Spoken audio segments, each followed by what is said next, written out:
Hello বন্ধুরা, বই মেলায় স্বাগতম।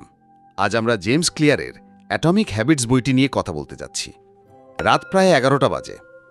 অভয় তার ছোট্ট ঘরে বসে মোবাইলের স্ক্রিনে স্ক্রল করছিল। প্রতিদিনের মতো আজও সে ভেবেছিল কাল থেকে সে সবকিছু বদলে ফেলবে। সে জিমে যোগ দেবে, স্বাস্থ্যকর খাবার খাবে, তার স্বপ্নের স্টার্টআপের জন্য কাজ শুরু করবে।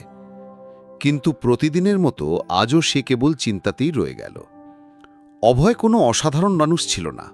সে কেবল একজন সাধারণ মধ্যবিত্ত পরিবারের সন্তান ছিল, যে তার জীবনে বড় কিছু করতে চেয়েছিল। কিন্তু সে সবসময় একটা কথা ভেবে চিন্তিত থাকত যে জীবন এত বড়, এত কিছু পরিবর্তন করতে হবে, কোথা থেকে শুরু করব? আর এই ভেবে সে কিছুই শুরু করতে পারছিল না। তারপর একদিন তার বন্ধু নিখিল তাকে জেমস ক্লিয়ারের অ্যাটমিক হ্যাবিটস বইটি দিল। প্রথমে অভয় ভেবেছিল যে এটি একটি সাধারণ প্রেরণামূলক বই হবে, যেখানে একই পুরনো জিনিস থাকবে, যেমন নিজের ওপর বিশ্বাস করো, কখনো হাল ছাড়ো না ইত্যাদি। কিন্তু যখন সে পড়া শুরু করে তখন সে ধীরে ধীরে বুঝতে শুরু করে যে এই বইটি আলাদা। এতে ছোট ছোট পরিবর্তনের শক্তি সম্পর্কে কথা বলা হয়েছে, যার প্রভাব ধীরে ধীরে বৃদ্ধি পায় এবং একদিন বড় সাফল্যে পরিণত হয়। বইটির প্রথম ধারণা ছিল পারমাণবিক অভ্যাস, অর্থাৎ ছোট ছোট অভ্যাস যা এত ছোট যে সেগুলো উপেক্ষা করা সহজ। কিন্তু যদি তুমি প্রতিদিন এগুলো করা শুরু করো তাহলে এর প্রভাব অনেক বড়। অভয় জিনিসটা খুব পছন্দ করেছে। সে ভাবল, চলো পরীক্ষা নিরীক্ষা করি। এবার আমরা নিখুঁততার উপর নয়, ধারাবাহিকতার উপর মনোযোগ দেব। পরের দিন সকালে ঘুম থেকে ওঠার সাথে সাথেই সে কোনো বড় লক্ষ্য স্থির করেনি। সে শুধু সিদ্ধান্ত নিয়েছে যে প্রতিদিন সকালে ঘুম থেকে ওঠার পর সে 5 মিনিট স্ট্রেচিং করবে, মাত্র 5 মিনিট। জিমে যাওয়া যাবে না, কোনো হার্ডকোর রুটিন থাকবে না, শুধু 5 মিনিটের জন্য তোমার শরীর নাড়াচাড়া করো। প্রথম দিনটা অস্বস্তিকর লাগছিল, কিন্তু সে নিজেকে বলল এটা মাত্র 5 মিনিটের ব্যাপার, তারপর তুমি যা ইচ্ছা করতে পারো। এবং এই ভেবে সে 5 মিনিটের জন্য ব্যায়াম করল। ধীরে ধীরে এই 5 মিনিট 10 মিনিটে পরিণত হলো। তারপর সে ভাবল যে এখন শরীর একটু সক্রিয় হয়ে উঠেছে, তাহলে কেন একটি ভালো বই পড়ে দিন শুরু করা যাবে না? সে প্রতিদিন সকালে 10 মিনিট পড়ার অভ্যাস তৈরি করেছে। প্রথম দিকে সে এত ছোট ছোট পদক্ষেপ নিচ্ছে বলে নিজেকে নিয়ে হেসে উঠত। কিন্তু তারপর তার মনে পড়ল জেমস ক্লিয়ারের বলা একটা কথা, অভ্যাসের একটা চক্রবৃদ্ধি হার থাকে। এর মানে হলো টাকার ওপর সুদ যেমন ধীরে ধীরে বৃদ্ধি পায় এবং একদিন অনেক বড় পরিমাণে পরিণত হয়, তেমনি অভ্যাসও জটিল হয়ে ওঠে। অভয় দিহিকে বুঝিয়ে বললেন যে এই 10-10 মিনিটের পরিবর্তনগুলি একদিন তাকে সেই ব্যক্তিতে পরিণত করবে যা সে হতে চায়। 1 মাস কেটে গেল এবং সে কোনো স্কিপ না করেই তার ছোট ছোট অভ্যাসগুলি করতে থাকল। এখন তার মানসিকতা ধীরে ধীরে পরিবর্তিত হচ্ছিল। আগে সে ভাবত যে পরিবর্তনটি ক্রমবর্ধমান হওয়া উচিত, তবেই তো পরিবর্তন আনবে। এখন সে বুঝতে পারল যে আসল শক্তি ধারাবাহিকতায়, তীব্রতায় নয়। তারপর সে আরেকটি পরিবর্তন আনল। রাতে ঘুমাতে যাওয়ার আগে সে মোবাইল ব্যবহার বন্ধ করে দিল। এর পরিবর্তে সে একটি নোটবুক রাখতে শুরু করল, যাতে সে পরের দিনের জন্য 3টি ছোট লক্ষ্য লিখতেন, যেমন 10 মিনিট হাঁটা, আরও 1 গ্লাস জল পান করা, তার স্টার্টআপের জন্য একটি নতুন ধারণা নিয়ে ভাবা। ধীরে ধীরে তার আত্মবিশ্বাসের স্তর বাড়তে শুরু করল। আগে যে কাজগুলি তার কাছে অসম্ভব মনে হতো, এখন তা দ্বিগুণ মনে হচ্ছিল। কারণটি সহজ ছিল, সে সেগুলিকে ছোট ছোট টুকরোয় ভাগ করেছিল। একবার তার বাড়িতে একটা বিয়ে ছিল, সবাই ব্যস্ত ছিল এবং রুটিন একেবারেই বিপর্যস্ত হয়ে পড়েছিল। আগে অভয় এটাকে একটা নিখুঁত অজুহাত হিসেবে পেত, এখন সবকিছু নষ্ট হয়ে গেছে, আবার শুরু করা কঠিন। কিন্তু এখন অভয় আলাদা। সেই বিশৃঙ্খলার মধ্যেও সে তার 2 মিনিটের অভ্যাস ত্যাগ করেনি। সে নিজেকে মনে করিয়ে দিয়েছিল যে একবার মিস করো, কিন্তু 2 বার মিস করো না। এই জিনিসটা তার মনে গেঁথে গিয়েছিল।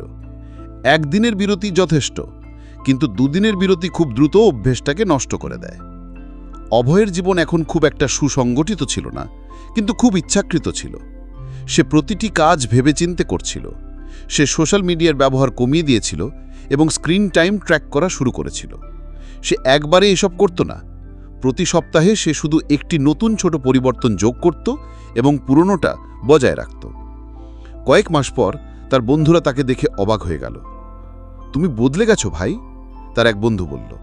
অভয় হেসে বলল, কিছু না বন্ধু, আমি প্রতিদিন 1% ভালো হওয়ার চেষ্টা করছি। তার কথা শুনে তার বন্ধুরা ভাবল যে সে মজা করছে, কিন্তু বাস্তবে সে শুধু এই কাজটি করছিল, প্রতিদিন 1% উন্নতি। সে তার পুরনো অভ্যাস, নেতিবাচক আত্মচিন্তাও ত্যাগ করেছিল। আগে সে নিজেকে অবমূল্যায়ন করত, আমি এটা করতে পারি না, আমি অলস, আমি শৃঙ্খলাবদ্ধ নই। কিন্তু এখন যখনই তার মনে এই ধরনের চিন্তা আসত, সে নিজেকে একই প্রশ্ন জিজ্ঞাসা করতে শুরু করে, আমি কি আজ 1% ভালো হতে পারি? আর যদি উত্তর হ্যাঁ হতো, তাহলে সে সেদিকে একটি ছোট পদক্ষেপ নিত। স্টার্টআপের ধারণাটিও ধীরে ধীরে রূপ নিতে শুরু করেছে। সে বাজার গবেষণা শুরু করে, সে ছোট পরিসরে একটি ট্রায়াল রান শুরু করে, এবং প্রথম 3 মাসেই সে কিছু ভালো ক্লায়েন্ট পেতে শুরু করে। এত সহজ ছোট পদক্ষেপ এত বড় ফলাফল দিতে পারে তা দেখে সে হতবাক হয়ে গেল। একদিন সে তার ঘরের দেওয়ালে একটি উক্তি লিখে ফেলে, সফলতা কোনো লক্ষ্য নয়, এটি একটি সিস্টেম, আর সিস্টেমগুলো অভ্যাস দিয়ে তৈরি। এখন অভয়ের প্রতিদিন বড় কিছু করার চাপ ছিল না। এখন তাকে কেবল তার সিস্টেম অনুসরণ করতে হতো। এই সিস্টেম তাকে সেই গন্তব্যে নিয়ে যাবে যেখানে সে যেতে চায়। এই পুরো যাত্রায় অভয় যে সবচেয়ে বড় শিক্ষা পেয়েছে তা হল, পরিবর্তনের জন্য অনুপ্রেরণার প্রয়োজন হয় না, এর জন্য স্বচ্ছতা এবং ধারাবাহিকতা প্রয়োজন। তার আর অনুপ্রেরণার প্রয়োজন ছিল না, কেবল তার প্রয়োজন ছিল স্পষ্টতা যে সে কি অভ্যাস তৈরি করছে এবং ধারাবাহিকতা কি। তার স্বপ্ন পূরণের জন্য এটাই ছিল তার প্রয়োজন। এখন যদি কেউ তাকে জিজ্ঞাসা করে যে তার জীবন কিভাবে বদলেছে, সে বলতো যে একদিনে কিছুই বদলায়নি, বরং প্রতিদিনই একটু একটু করে বদলেছে। এটাই পারমাণবিক অভ্যাসের শক্তি। ছোট ছোট পরিবর্তন, যা দেখতে ছোট কিন্তু সময়ের সাথে সাথে বড় পরিবর্তনের দিকে ঠেলে দেয়। যারা মনে করে যে তাদের একবারে সবকিছু বদলাতে হবে, তারা প্রায়শই শুরুও করে না। কিন্তু যারা মাত্র 2 মিনিট দিয়ে শুরু করে, তারা দিনে 2 ঘন্টাও পৌঁছাতে পারে। অভয় এখনও নিখুঁত নয় এবং সম্ভবত কখনো হবে না, কিন্তু এখন তার পরিপূর্ণতার প্রয়োজন নেই। তার যা দরকার তা হলো প্রতিদিন, প্রতি সপ্তাহে, প্রতি মাসে একটু একটু করে কিন্তু ধারাবাহিকভাবে অগ্রগতি। আর এটাই আসল পরিবর্তনের গল্প, পারমাণবিক অভ্যাসের গল্প। অভয়ের গল্প, যা সম্ভবত আপনারও হয়ে উঠতে পারে। এটি ছিল শীতের সকাল। কুয়াশা এত ঘন ছিল যে জানালার বাইরে কিছুই দেখা যাচ্ছিল না। অভয় হাতে গরম চা নিয়ে বারান্দায় বসেছিল। তার হাতে মোবাইল ছিল, কিন্তু আজ সে স্ক্রোল করছিল না। সে কেবল ভাবছিল যে সে এখন কোথায় পৌঁছেছে এবং কোথায় যেতে চায়। গত কয়েক মাসে সে নিজেকে অনেক বদলে যেতে দেখেছে, কিন্তু এখন সে আরও একটি গভীর প্রশ্নের সাথে লড়াই করছে, আমি কে হচ্ছি? অভয় এখন বুঝতে শুরু করেছে যে কেবল লক্ষ্য নির্ধারণ করা যথেষ্ট নয়। যেমন, আমি 10 কেজি ওজন কমাতে চাই, অথবা আমি একজন সফল ব্যবসায়ী হতে চাই। এগুলো সবই ফলাফল ভিত্তিক লক্ষ্য, কিন্তু আসল পরিবর্তন তখনই আসে যখন আমরা নিজেদেরকে জিজ্ঞাসা করি, আমি কে হতে চাই। সে তার স্টার্টআপে কাজ শুরু করেছিল, কিছু ক্লায়েন্টও যোগ দিয়েছিল, কিন্তু একদিন সে ক্লায়েন্টের কাছ থেকে খুব খারাপ প্রতিক্রিয়া পেয়েছিল। সে স্পষ্টভাবে বলেছিল যে তোমার কাজ অপরিণত বলে মনে হচ্ছে, পেশাদার স্পর্শ অনুপস্থিত। যদি আগের অভয় হতো, তাহলে সে হতাশ হয়ে পড়ে এবং সবকিছু ছেড়ে চলে যেত।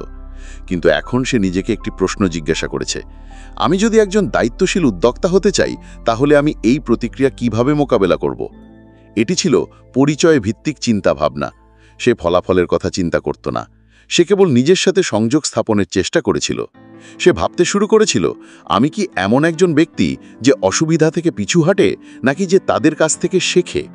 সে পরের দিন থেকে তার পরিচয় পুনর্নির্ধারণ করতে শুরু করেছিল। এখন প্রতিটি অভ্যাস কেবল লক্ষ্য অর্জনের জন্য নয়, বরং নিজেকে আরও ভালো মানুষ হিসেবে গড়ে তোলার জন্য।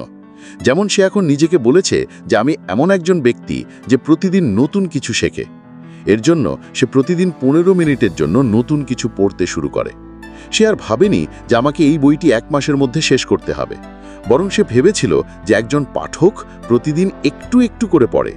তারপর একদিন সে নিজেকে বলেছিল যে আমি একজন সুশৃঙ্খল মানুষ, এবং এই চিন্তা ভাবনা নিয়ে সে প্রতিদিন সকালে ঘুম থেকে উঠে তার বিছানা সঠিকভাবে সাজাতে শুরু করে। এটি কোনো বড় কাজ ছিল না, তবে এটি তার অবচেতন মনের জন্য একটি সংকেত ছিল, আমি এমন একজন ব্যক্তি যে তার চারপাশের জিনিসগুলির যত্ন নেয়। ধীরে ধীরে তার চিন্তাভাবনা পরিবর্তন হতে শুরু করে। এখন যদি কেউ তাকে বলে, ইয়ার তুমি সময় মতো উঠতে শুরু করেছো, তাহলে সে হেসে বলতো, কারণ আমি তাড়াতাড়ি উঠতে চাই। অর্থাৎ এখন সে ফলাফলের জন্য নয়, বরং তার পরিচয়ের জন্য অভ্যাস তৈরি করছিল। একবার তার বন্ধু রাহুল জিজ্ঞাসা করেছিল, তুমি এত ধারাবাহিক কিভাবে থাকো? আমি কোনো অভ্যাস ধরে রাখতে পারছি না। অভয় হেসে উত্তর দিল, কারণ আমি অভ্যাস তৈরি করছি না, আমি নিজেকে নতুন করে তৈরি করছি। রাহুল এটা বুঝতে পারল না। সে জিজ্ঞাসা করল, তার মানে? অভয় বলল, দেখো, যখন কেউ বলে যে আমি ধূমপাই কিন্তু আমি ধূমপান ছাড়ার চেষ্টা করছি, তখনও সে নিজেকে ধূমপাই বলেই মনে করে। কিন্তু যখন কেউ বলে যে আমি ধূমপাই নই, তখন সে নিজেকে একটি নতুন পরিচয় দেয় এবং সেই পরিচয় অনুসারে তার কাজকর্ম পরিবর্তিত হয়। রাহুল চুপ করে গেল। সম্ভবত প্রথমবারের মতো তার এত গভীরভাবে জড়িত অভ্যাস এবং পরিচয় ছিল। অভয় এখন একজন উদ্যোক্তার মতো আচরণ করতে শুরু করেছিল, যদিও তার স্টার্টআপ এখনও খুব বড় ছিল না। সে তার ভাষা বদলে ফেলেছিল। এখন সে বলবে, আমার ব্যবসা, আমার ছোট চেষ্টা নয়। এই ছোট পরিবর্তন তার আত্মবিশ্বাসকে অনেক বাড়িয়ে দিয়েছিল। সে একটি ডায়েরি লিখতে শুরু করত, যেখানে সে প্রতিদিন নিজেকে একটি প্রশ্ন জিজ্ঞাসা করত, আজ আমি কি করেছি যা আমাকে সেই ব্যক্তির কাছাকাছি নিয়ে গেছে যা আমি হতে চাই। কখনো কখনো উত্তর হতো, আমি ক্লায়েন্টের কথা মনোযোগ সহকারে শুনতাম এবং আত্মরক্ষীময়ী হইনি। কখনো কখনো এমন হতো, আমি মোবাইলটি পাশে রেখে 1 ঘন্টা গভীরভাবে কাজ করতাম। কখনো কিছুই হতো না এবং সে সৎ থাকত। আজ আমি বিভ্রান্ত ছিলাম, কিন্তু আগামী দিন আমি আরও ভালো হয়ে যাব। ধীরে ধীরে এই আত্মপ্রতিফলন তার অভ্যাসে পরিণত হয়েছিল। এখন নিজের সাথে লড়াই করার বদলে সে নিজের সাথে সংযোগ স্থাপন করতে শুরু করেছিল। তার ভিতরের রূপান্তর এখন বাইরে দৃশ্যমান ছিল। তার ভাষা আত্মবিশ্বাসী হয়ে উঠেছিল। সে কাউকে প্রভাবিত করার জন্য নয়, বরং নিজের সাথে সংযুক্ত থাকার জন্য পোশাক পরতে শুরু করেছিল। সে ভেবেছিল, আমি একজন সুশৃঙ্খল, উপস্থাপনযোগ্য, শ্রদ্ধাশীল ব্যক্তি এবং আমাকে এমনই দেখা উচিত। সে খুব সহজ পদ্ধতি অবলম্বন করেছিল। প্রতিবার যখনই সে কিছু করত, সে নিজেকে জিজ্ঞাসা করত, আমি কি এই ধরনের ব্যক্তি হতে চাই? উদাহরণস্বরূপ, যদি তাকে রাত 12টা পর্যন্ত স্ক্রোল করতে হতো, সে নিজেকে জিজ্ঞাসা করত যে একজন একক এবং মনোযোগী ব্যক্তি কি এটা করবে? যদি উত্তর না হতো, তবে সে তার মোবাইল বন্ধ করে ঘুমাতে যেত। এই সমস্ত পরিবর্তনগুলি ছোট ছিল, কিন্তু তারা অভয়ের পরিচয়কে আরও শক্তিশালী করেছিল। যদি আপনি আমাদের বিনামূল্যে সারাংশ পছন্দ করেন, তাহলে আপনি আমাদের চ্যানেলে সাবস্ক্রাইব করতে পারেন। আপনি আমাদের সদস্যপদ কিনতে পারেন অথবা ইউপিআই এর মাধ্যমে আমাদের সমর্থন করতে পারেন। এখন আসুন সারাংশে ফিরে যাই। এখন সে কেবল পরিবর্তন আনছিল না, সে পরিবর্তনটি উপভোগ করছিল। তারপর একদিন একটি বড় মুহূর্ত এলো। একটি মর্যাদাপূর্ণ অনুষ্ঠানে তাকে একজন উদ্যোক্তা হিসেবে পরিচয় করিয়ে দেওয়া হয়েছিল। অনুষ্ঠানে তাকে আমন্ত্রণ জানানো হয়েছিল। তার নিজস্ব কোনো অভিনব অফিস ছিল না, কর্মীরাও ছোট ছিল। তবুও তাকে আমন্ত্রণ জানানো হয়েছিল, কারণ মানুষ তার গুরুত্ব এবং কর্মনীতি বুঝতে শুরু করেছিল। যখন সে মঞ্চে উঠে মাইক ধরেছিল, তখন তার প্রথম বাক্য ছিল, আমি এখানে কোনো বড় অর্জনের জন্য নয়, বরং আমার পরিচয়ের জন্য দাঁড়িয়ে আছি। আমি নিজেকে একজন প্রতিশ্রুতিবদ্ধ শিক্ষার্থী এবং উদ্যোক্তা হিসেবে ভাবতে শুরু করেছিলাম, এবং আমি এটাই হয়েছি। হলরুমে করতালি ছিল এবং অভয়ের চোখে ঝলমলে ভাব ছিল। সে জানত যে তার যাত্রা এখনো দীর্ঘ, কিন্তু এখন সে কে তা নিয়ে তার কোনো সন্দেহ ছিল না। রাতে বাড়ি ফিরে সে তার নোটবুকে লিখেছিল, আগে নিজের পরিচয় তৈরি করো, ফলাফল নিজেই আসবে। সেই দিনের পর সে লক্ষ্য নির্ধারণের চেয়ে পরিচয় তৈরিতে বেশি মনোযোগ দিতে শুরু করে। এখন তার কাছে বছরে সে কত আয় করবে তা গুরুত্বপূর্ণ ছিল না, বরং গুরুত্বপূর্ণ ছিল যে সে এমন একজন ব্যক্তি হয়ে উঠবে যে ধারাবাহিকভাবে মূল্য দিতে থাকে। সে টালবাহানা করত, সে অন্যদের দোষ দিত এবং বিভ্রান্ত বোধ করত। আজকের অভয় এই সমস্ত জিনিস থেকে আলাদা ছিল। তিনি শান্ত, স্পষ্টবাদী ছিলেন এবং সবচেয়ে গুরুত্বপূর্ণ বিষয় হল, তিনি তার সিদ্ধান্তে ইচ্ছাকৃত ছিলেন। তিনি বুঝতে পেরেছিলেন যে পরিচয় ভিত্তিক অভ্যাসের সবচেয়ে বড় গুণ হল এগুলি ক্ষণস্থায়ী নয়। উদাহরণস্বরূপ, যদি কেউ মাত্র 10 কেজি ওজন কমাতে চায়, তাহলে ওজন কমানোর পর সে তার পুরনো অভ্যাসে ফিরে যেতে পারে। কিন্তু যদি কেউ নিজেকে একজন সুস্থ ব্যক্তি হিসেবে বিবেচনা করতে শুরু করে, তাহলে সে সর্বদা স্বাস্থ্যকে অগ্রাধিকার দেবে। অভয় এই নীতি সর্বত্র প্রয়োগ করেছে। এখন সে নিজেকে বলে, আমি এমন একজন ব্যক্তি যে প্রতিশ্রুতি পূরণ করে, আমি এমন একজন ব্যক্তি যে প্রতিদিন মূল্যবান কিছু শেখে, আমি এমন একজন ব্যক্তি যে শৃঙ্খলা উপভোগ করে। এখন তার পরিচয় তার অভ্যাসে পরিণত হয়েছে।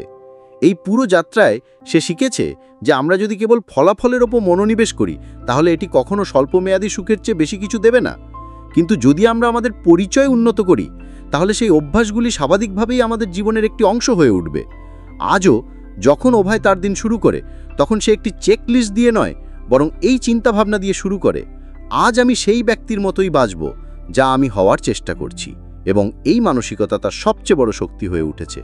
কারণ যখন আপনার পরিচয় অভ্যাসকে চালিত করে, তখন প্রেরণার প্রয়োজন হয় না। তোমাকে শুধু এমনভাবে বাঁচতে হবে যেন তুমি ইতিমধ্যেই সেই ব্যক্তি। তখন রাত প্রায় 9টা। অভয় তার ছোট্ট অফিসে বসে তার নোটবুকের পুরনো পাতা উল্টে ফেলছিল। এই পাতাগুলো গত কয়েক মাসের সমস্ত পরিকল্পনা, পরীক্ষা নিরীক্ষা এবং প্রতিফলনে ভরা ছিল। প্রতিটি পাতা যেন নিজের একটি নতুন সংস্করণ দেখিয়ে দিচ্ছিল। কিন্তু আজ সে কেবল পড়াশোনা করতে বসেছিল না, বরং একটি নতুন সমস্যার সমাধান খুঁজে বের করার চেষ্টা করছিল। গত কয়েক সপ্তাহ ধরে তার নতুন লক্ষ্য ছিল প্রতিদিনের জার্নাল লেখা। সে ভেবেছিল এটি তাকে স্পষ্টতা এবং আত্মসচেতনতা অর্জনে সাহায্য করবে। প্রথম 2-3 দিন সবকিছু ঠিকঠাক চলছিল, কিন্তু তারপর ধারাবাহিকতা ভাঙতে শুরু করে। সে জানতে চেয়েছিল কেন এবার তার অভ্যাসটি টিকছে না। তারপর তার মনে পড়ে গেল পারমাণবিক অভ্যাসের একটি ধারণা, যাকে বলা হয় আচরণ পরিবর্তনের 4টি সূত্র: ইঙ্গিত, তৃষ্ণা, প্রতিক্রিয়া এবং পুরস্কার। সে ভাবল, কেন এই সূত্রটি ব্যবহার করার চেষ্টা করা উচিত নয়। পরের দিন সকালে সে নিজেকে বলল, আসুন এই অভ্যাসটিকে আচরণের এই 4টি স্তরে ভেঙে ফেলি। হয়তো এটি আমার সমস্যার সমাধান করবে। প্রথমে ছিল ইঙ্গিত, অর্থাৎ একটি অভ্যাস শুরু করার সংকেত। সে ভাবল, কখন আমি জার্নাল লিখব? উত্তর ছিল যখন রাতের সব কাজ শেষ হয়ে যায়। কিন্তু ততক্ষণে সে ক্লান্ত হয়ে পড়ে এবং প্রায়শই মোবাইল স্ক্রল করতে করতে ঘুমিয়ে পড়ে। তাহলে কেন সে প্রথমে পরিবর্তন করার সিদ্ধান্ত নিল? এখন সে সকালে, যখন তার মন সতেজ থাকে, তখন সে জার্নাল লিখত। এবং কেন তার প্রিয় কলম এবং নোটবুক তার ডেস্কে রাখত, যা এতক্ষণ একটি ড্রয়ারে তালাবদ্ধ ছিল? সে বাইরের 2টি ডেস্কে রেখেছিল যাতে সেগুলি দেখে তাকে প্রতিদিন একই কাজের কথা মনে করিয়ে দেয়। এবার আকাঙ্ক্ষার পালা, অর্থাৎ সেই আকাঙ্ক্ষা যা আমাদের পদক্ষেপ নিতে বাধ্য করে। সে নিজেকে জিজ্ঞাসা করল, এই অভ্যাসে আমি কি চাই? সে ভেবেছিল তার চিন্তাভাবনাগুলিকে শব্দে প্রতিবিম্বিত করার আকাঙ্ক্ষা আছে, নিজেকে বোঝার আকাঙ্ক্ষা আছে, কিন্তু সেটা বেশ আভূর্ত ছিল। সে আরও তাৎক্ষণিক এবং আকর্ষণীয় কিছু চাইত। তাই সে জার্নাল লেখাকে একটু সৃজনশীল করে তুলেছিল। এখন সে কেবল সরল চিন্তাভাবনায় লিখবে না, বরং প্রতিটি এন্ট্রির সাথে একটি সাধারণ ডুডলও তৈরি করবে, তা ভালো হোক বা খারাপ। সে ভেবেছিল এই মজার উপাদানটি আমাকে এটি করতে টানবে, এবং প্রকৃতপক্ষে এই কৌশলটি কাজ করেছে। কৃতজ্ঞতার 3টি লাইন, দিনের 1 লাইনের পাঠ এবং একটি ডুডল। এর জন্য চিন্তা করার জন্য খুব বেশি শক্তির প্রয়োজন হতো না, এবং প্রতিক্রিয়া সহজ হয়ে ওঠে। এখন কেবল পুরস্কার, অর্থাৎ সেই অভ্যেসটি পুনরাবৃত্তি করার কারণ বাকি ছিল। আগে সে জার্নালিংয়ের তাৎক্ষণিক সুবিধাগুলি বুঝতে পারত না, তাই সে নিজেই একটি পুরস্কার ব্যবস্থা তৈরি করেছিল। প্রতিটি জার্নালিংয়ের পরে সে নিজের ওপর একটি তারা আটকে রাখত, যা সে তার ওয়াল ক্যালেন্ডারে আটকে রাখত, এবং প্রতি 7 তারার জন্য সে নিজেকে একটি ছোট পুরস্কার দিত। কখনো তার প্রিয় কফি, কখনো একটি নতুন বুকমার্ক, কখনো কখনো একাকী হাঁটা। এই সহজ পুরস্কারগুলি সেই অভ্যেসটিকে আরও তৃপ্তিদায়ক করে তুলেছিল। এই 4টি পদক্ষেপ, ইঙ্গিত, আকাঙ্ক্ষা, প্রতিক্রিয়া এবং পুরস্কার, এখন তার নতুন জার্নালিংয়ের অভ্যেসকে সমর্থন করেছিল। সে নিজেকে এমন একটি সিস্টেম দিয়েছিল যার মধ্যে প্রয়োজনীয় প্রেরণা অন্তর্ভুক্ত ছিল। খুব বেশি দেরি হয়নি। একদিন তার বন্ধু রাহুল আবার তার সাথে দেখা করতে এলো। সে ক্যালেন্ডারে তারকা স্টিকারগুলো দেখে জিজ্ঞেস করল, ভাই, তুমি এই কিন্ডারগার্ডেনের স্টিকারগুলো কেন লাগাচ্ছ? অভয় হেসে বলল, এটা আমার পরিচয়ের প্রমাণ যে আমি আমার ছোট ছোট জয়গুলো উদযাপন করতে জানি। রাহুল কৌতূহলী হয়ে উঠল এবং সে অভয়ের কাছ থেকে অভ্যাস গঠন সম্পর্কেও শিখতে শুরু করল। অভয় তাকে ব্যাখ্যা করল, দেখো, যে কোনো নতুন অভ্যাস গঠনের জন্য এই 4টি জিনিস প্রয়োজন। প্রথমত, এটি পরিষ্কার এবং দৃশ্যমান হওয়া উচিত, যাতে মন সংকেত পায়। তারপর আকাঙ্ক্ষা থাকা উচিত, এর মানে অভ্যেসটি এত আকর্ষণীয় বা অর্থপূর্ণ হওয়া উচিত যে কেউ এটি করতে চায়। তারপর প্রতিক্রিয়া সহজ করা উচিত, এত সহজ যে কোনো অজুহাত না থাকে। এবং অবশেষে পুরস্কার এমন কিছু হওয়া উচিত যা মস্তিষ্ককে সংকেত দেয় যে এই কাজটি পুনরাবৃত্তি করা উচিত। রাহুল ভাবল, আমিও সকালে ঘুম থেকে উঠে বই পড়ার অভ্যাস তৈরি করতে চাই। অভয় জিজ্ঞেস করল, কি সংকেত? রাহুল বলল, হয়তো আমার বইটি বালিশের কাছে রাখা উচিত, যাতে ঘুম থেকে ওঠার সাথে সাথে আমি এটি দেখতে পাই। নিখুঁত, অভয় বলল। কিসের আকাঙ্ক্ষা হবে? রাহুল কিছুক্ষণ ভেবে বলল, বন্ধু, আমার মনে হয় সকালে আমার কিছু অনুপ্রেরণার প্রয়োজন। হয়তো বই পড়লে আমাকে শক্তি যোগাবে। দারুণ, তুমি কিভাবে উত্তর সহজ করবে? আমি ছোট ছোট অধ্যায় সহ একটি বই নেব, যাতে মাত্র 5 থেকে 10 মিনিটের মধ্যে একটি অধ্যায় শেষ করা যায়। এবং পুরস্কার হিসাবে প্রতিবার পড়ার পর আমি আমার প্রিয় প্লেলিস্ট থেকে একটি গান শুনব। অভয় হেসে বলল, এখন তুমিও আচরণ ডিজাইন করছো, জোর করছো না। রাহুল পরের দিন থেকেই এই অভ্যেসটি প্রয়োগ করতে শুরু করল। কয়েকদিন পর সে নিজেই এসে বলল, ভাই, এই 4টি নিয়ম জাদুকরি বন্ধু। এখন মনে হচ্ছে আমি অভ্যেসগুলি বুঝতে পারছি, আমি এটা সহ্য করছি না। অভয় তাকে মনে করিয়ে দিল, কারণ আচরণে পরিবর্তন কখনো প্রেরণার মাধ্যমে হয় না, নকশার মাধ্যমে। অভয় এখন তার অন্যান্য অভ্যেসও এই কাঠামো প্রয়োগ করতে শুরু করেছে। উদাহরণস্বরূপ, সে সোশ্যাল মিডিয়ার সময় কমানোর ইঙ্গিতটি বাদ দিয়েছে। সে স্ক্রিনে ইনস্টাগ্রাম রেখেছিল। সে আকাঙ্ক্ষা পুনর্নির্দেশিত করেছিল। একঘেয়েমিতে সে জার্নালিং বা পড়া বেছে নিত। সে প্রতিক্রিয়াটিকে আরও কঠিন করে তুলেছিল। সে তার ফোনে একটি অ্যাপ খোলার আগে 10 সেকেন্ডের বিলম্বের অ্যাপ সেট করত এবং পুরস্কার হিসেবে স্ক্রিন টাইম কমে যাওয়ার সাথে সাথে সে তার প্রতিদিনের পিগি ব্যাংকে 10 টাকা রাখত, যাতে সে মাসের শেষে তার পছন্দের জিনিস কিনতে পারে। এখন সে অনুভব করতে শুরু করে যে অভ্যাস গড়ে তোলা কোনো প্রতিভা নয়, বরং এমন একটি আর্ট, যা যে কেউ শিখতে পারে যদি সে সঠিক পদ্ধতি অনুসরণ করে। ধীরে ধীরে সে বুঝতে পারল যে এই 4টি ক্ষতি কেবল ভালো অভ্যাসের জন্যই নয়, বরং খারাপ অভ্যাস ভাঙার জন্যও কার্যকর। তোমাকে শুধু বিপরীত চিন্তা করতে হবে। যদি তুমি একটি খারাপ অভ্যাস ভাঙতে চাও, তাহলে ইঙ্গিতটিকে অদৃশ্য করে দাও, আকাঙ্ক্ষাকে অআকর্ষণীয় করে দাও, প্রতিক্রিয়াকে কঠিন করে তুলো এবং পুরস্কারকে অসন্তুষ্ট করে তুলো। উদাহরণস্বরূপ, মোবাইল স্ক্রলিং এড়াতে সে তার ফোনটি অন্য ঘরে চার্জ করতে শুরু করে। সে সোশ্যাল মিডিয়াকে গ্রে স্কেলে রাখত, যাতে ভিজুয়ালগুলি নিস্তেজ দেখায়। সে লক স্ক্রিনে একটি অনুসরক রাখত। এই কাজ কি তোমাকে সেই ব্যক্তির কাছাকাছি নিয়ে যাবে যাকে তুমি হতে চাও? আর যদি সে কখনো সময় নষ্ট করত, তাহলে তাকে তার পিগি ব্যাংক থেকে 10 টাকা বের করে পেনাল্টি জারে রাখতে হতো। এই খেলাধুলার নকশা তাকে খারাপ আচরণ থেকেও দূরে রাখত। এখন অভয়ের জন্য অভ্যেস গঠন এক ঘেনিকর বিষয় ছিল না, বরং একজন বিজ্ঞানী নিজের উপর গবেষণা করার মতো একটি উত্তেজনাকর পরীক্ষা ছিল। সে তার যাত্রার একটি নতুন নোটবুক শুরু করেছিল। এর নাম ছিল বিহেভিয়ার ল্যাব। এতে সে তার প্রতিটি নতুন অভ্যাসকে এই 4টি স্তরে ভাগ করে পরীক্ষা করত। কখনো সে সফল হতো, কখনো হতো না, কিন্তু এখন সে হাল ছাড়ত না, কারণ তার এই প্রক্রিয়ার উপর বিশ্বাস ছিল। সে বুঝতে পারত যে অভ্যাস কেবল কাজ করার কৌশল নয়, বরং নিজেকে ডিজাইন করার একটি শিল্প। এবং এই শিল্পের 4টি রং আছে: ইঙ্গিত, আকাঙ্ক্ষা, প্রতিক্রিয়া এবং পুরস্কার। আজও যখন সে একটি নতুন লক্ষ্যে কাজ শুরু করে, তখন সে কেবল একটি বাক্য লেখে, অভ্যাসটিকে ডিজাইন করুন, কেবল ফলাফল নয়। এবং এখান থেকে তার নতুন গল্প শুরু হয়, প্রতিটি অভ্যাসের সাথে, প্রতিদিন। সেদিন ছিল রবিবার। বাইরে হালকা বৃষ্টি হচ্ছিল, আর অভয় জানালার কাছে বসে চা খাচ্ছিল আর তার নতুন অভ্যাসের নোটবুকটি উল্টাচ্ছিল। সে অনেকদিন ধরে আত্মবিকাশের যাত্রায় ছিল এবং এখন সে নিজের উপর এক অদ্ভুত আত্মবিশ্বাস অনুভব করতে শুরু করেছে। ছোট ছোট পরিবর্তন থেকে সে অনেক কিছু শিখেছে: ধারাবাহিকতা, পরিচয় ভিত্তিক অভ্যাস এবং আচরণ পরিবর্তনের 4টি ক্ষতি। কিন্তু এখন সে নতুন চ্যালেঞ্জ নিয়ে একটু চিন্তিত ছিল। আসলে গত কয়েকদিন ধরে সে ধ্যানের অভ্যাস শুরু করার চেষ্টা করছিল। সে সব কিছু পড়ে ফেলেছিল, এমনকি সে এর সুবিধা, কৌশল এবং অ্যাপ ডাউনলোডও করেছিল। কিন্তু তবুও সে একদিন এটা করত এবং পরের দিন ভুলে যেত। অনেক সময় দিনের শেষে তার মনে পড়ত যে আজ থেকে ধ্যান করতে হবে।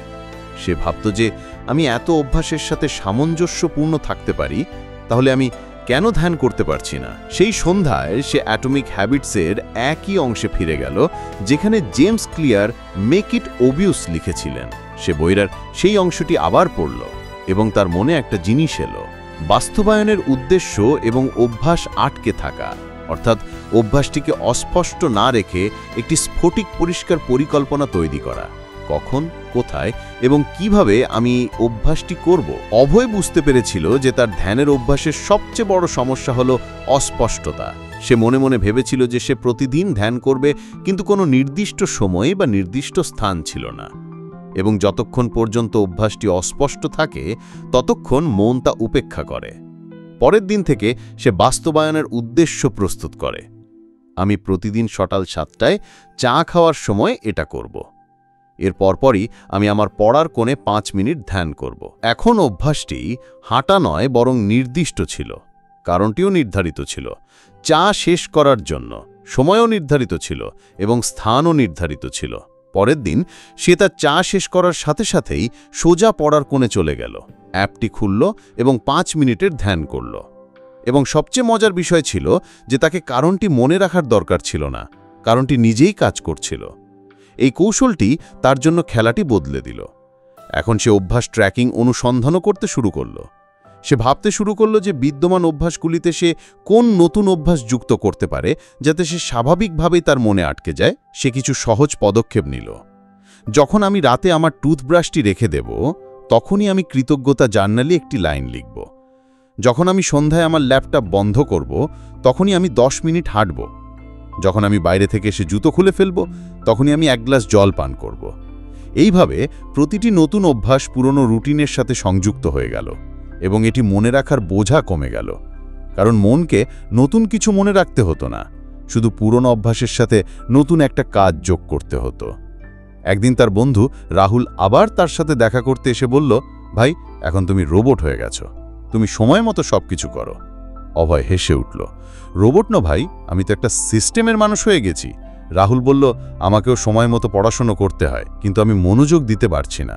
অভয় জিজ্ঞেস করল, তোমার দৈনিক দিন অভ্যাসগুলো কি, যা তুমি কখনো ভুলো না? রাহুল বলল, মাজা করা, চা খাওয়া, ফোন চেক করা। অভয় বলল, শুধু পড়াশোনার অভ্যাসটা সেখানেই রেখে দাও, যেমন চা পান করার পর 10 মিনিট পড়া অথবা ফোন চেক করার আগে একটা পৃষ্ঠা পড়া। রাহুল ধারণাটা পছন্দ করে এবং পরের দিন থেকে চেষ্টা শুরু করে। অভয় এখন প্রতিটি অভ্যাস স্পষ্ট করার দিকে মনোনিবেশ করছিল। সে একটি সাদা বোর্ড কিনে তার অভ্যাসের কাঠি ঝুলিয়ে দিল, যাতে সে প্রতিদিন সকালে ঘুম থেকে ওঠার সাথে সাথে তা দেখতে পায়। এখন যখন সে একটি অভ্যাস তৈরি করল, তখন সে নিজেকে প্রথম প্রশ্নটি করল, এই অভ্যাসের সূত্র কি হবে? যদি ইঙ্গিতটি শক্তিশালী হয়, তাহলে অভ্যাসটি মনে রাখা এবং ট্রিগার করা স্বয়ংক্রিয় হয়ে ওঠে। কয়েক সপ্তাহ পরে সে দেখতে পেল যে ধ্যানের অভ্যাসটি এখন তার সিস্টেমে একীভূত হয়ে গেছে। এখন সে চা পান করার সাথে সাথে চিন্তা না করেই ধ্যান করতে শুরু করবে। অভ্যাসটি আটকে থাকার এটি ছিল জাদু। একটি আচরণ স্বাভাবিকভাবেই অন্য আচরণের সাথে যুক্ত হয়ে যায়। সে তার পরিবেশে আরেকটি আকর্ষণীয় পরিবর্তন আনল। সে তার প্রিয় বইগুলি ঘরের এমন কোণে রাখতে শুরু করল যেখানে সে প্রায়ই তাকাত, যেমন ডাইনিং টেবিলে, বিছানার পাশে, এমনকি বাথরুমের তাকের ওপর। সে শিখেছিল যে তুমি যা দেখো তাই তুমি করো।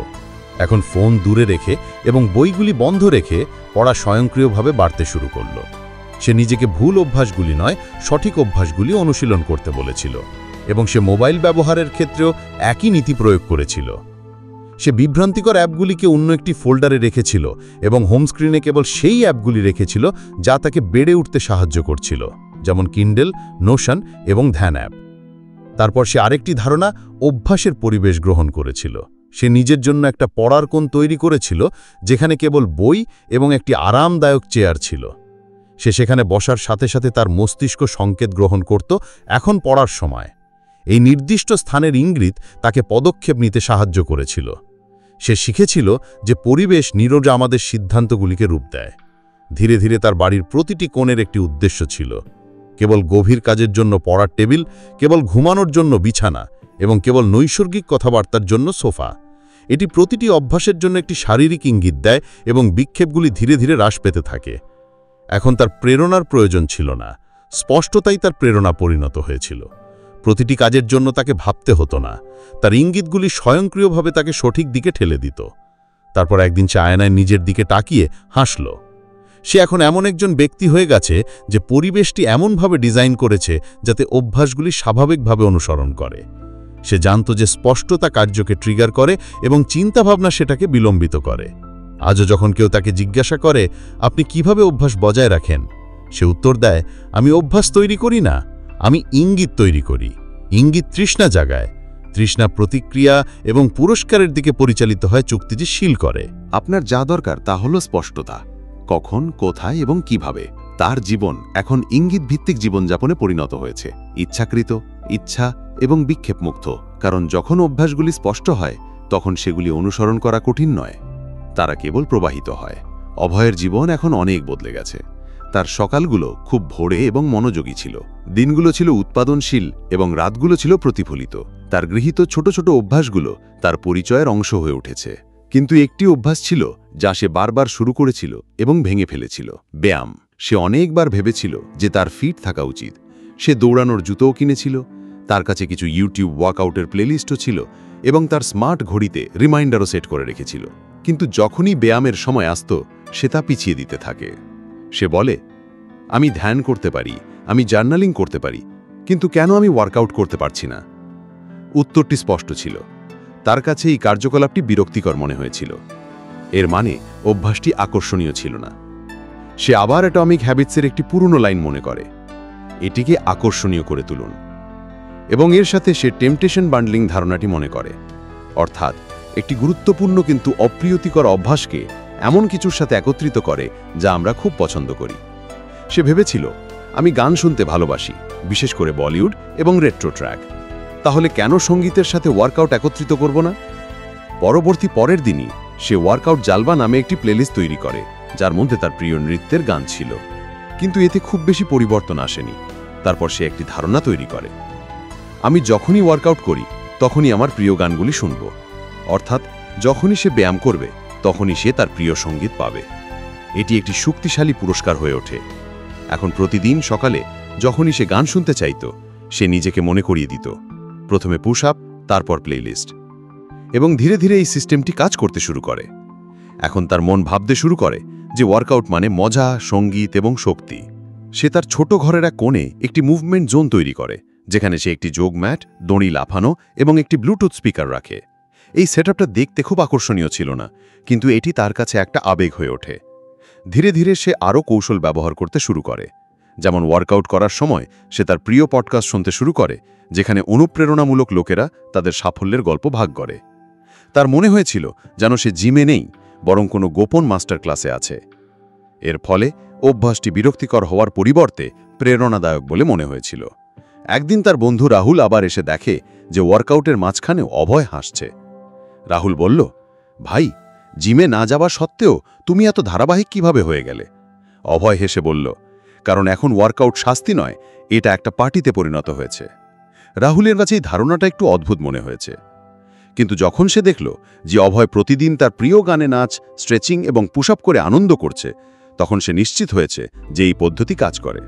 অভয় তার অভ্যাসের যাত্রায় আরেকটি শক্তিশালী বিষয় অন্তর্ভুক্ত করেছে, ইতিবাচক প্রভাব। সে লক্ষ্য করল যে তার চারপাশের মানুষ তার ধারাবাহিকতায় অনুপ্রাণিত হচ্ছে। ধীরে ধীরে তার 2-3 জন বন্ধু তার কাছ থেকে অভ্যাসের টিপস নিতে শুরু করেছে। এখন প্রতি রবিবার সে একটি ছোট অভ্যাসের বৃত্ত চালাতে শুরু করল, যেখানে তার 4 জন বন্ধু ভিডিও কলে যোগ দিত এবং তাদের সাপ্তাহিক ইচ্ছা এবং সংগ্রাম নিয়ে আলোচনা করত। কেউ তাদের পড়ার অভ্যাস সম্পর্কে কথা বলতো, কেউ স্ক্রিন টাইম কমানোর বিষয়ে। এই বৃত্তটি তার সমর্থন ব্যবস্থা হয়ে উঠল। সে বুঝতে পেরেছিল যে নিজেকে এমন লোকদের সাথে ঘিরে রাখা, যারা ইতিমধ্যেই আপনার তৈরি করা অভ্যাসগুলি অনুশীলন করে, অত্যন্ত শক্তিশালী হতে পারে। যদি তুমি এমন লোকের আশেপাশে থাকো যারা ফিটনেস, শৃঙ্খলা বা আত্মবৃদ্ধিকে গুরুত্ব সহকারে নেয়, তাহলে একই আচরণ তোমার জন্য স্বাভাবিক বলে মনে হতে শুরু করে। এই চিন্তাভাবনা থেকে অনুপ্রাণিত হয়ে সে একটি অনলাইন ফিটনেস চ্যালেঞ্জ গ্রুপে যোগ দেয়, যেখানে লোকেরা তাদের দৈনিক প্রগতি ভাগ করে। সে তার ওয়ার্কআউটের সেলফিও পোস্ট করতে শুরু করে, আর যখন অন্যদের কাছ থেকে থামস আপ পেতে শুরু করে, তখন তার অনুপ্রেরণা আরও বেড়ে যায়। এখন সে প্রতিদিন ব্যায়াম করতে উপভোগ করত, কারণ সে কেবল গান শুনতে পেত না, বরং তার মধ্যে একটা সম্প্রীতির অনুভূতিও ছিল, যেন এই যাত্রায় সে একা নয়। সে তার মোবাইলের ওয়ালপেপারে একটি উক্তি লিখেছিল, এটাকে সহজ করো, মজা করো এবং নিজেকে তৈরি করো। এখন তার প্রতিটি অভ্যাসের নকশা এই নীতির উপর ভিত্তি করে তৈরি হতো। সে আরেকটি কৌশল অবলম্বন করেছিল, তার ওয়ার্কআউটগুলি দৃশ্যভাবে ট্র্যাক করা। সে দেয়ালের ক্যালেন্ডারে লাল ক্রস লাগাতে শুরু করে। প্রতিদিন যখন সে ব্যায়াম করত এবং যদি সে পরপর 7টি লাল চিহ্ন দেখতে পেত, সে নিজেকে বলতো যে এই শৃঙ্খল ভাঙবে না। এই ছোট দৃশ্যমান পুরস্কার তার অভ্যাসটিকে আরও আকর্ষণীয় করে তুলেছিল। এখন সে তার সকালের রুটিন নিয়ে উত্তেজিত হতে শুরু করে। ঘুম থেকে ওঠা, চা, ধ্যান, তারপর প্রিয় গানের সাথে ব্যায়াম করা, এই সব কিছুই তার জীবনের সেরা অংশ হয়ে উঠল। আর এই সবই সম্ভব হয়েছিল কারণ সে অভ্যাসটিকে আকর্ষণীয় করে তুলেছিল। একদিন সে নিজের উপর প্রতিফলিত হয়। যদি কোনো অভ্যাস বিরক্তিকর মনে হয়, তাহলে এটা আমাদের সৃজনশীলতার অভাব, অভ্যাসটি নয়। যদি আমরা আমাদের রুচির অনুসারে এটি ডিজাইন করি, তাহলে এটি সবথেকে আকর্ষণীয় হয়ে উঠতে পারে।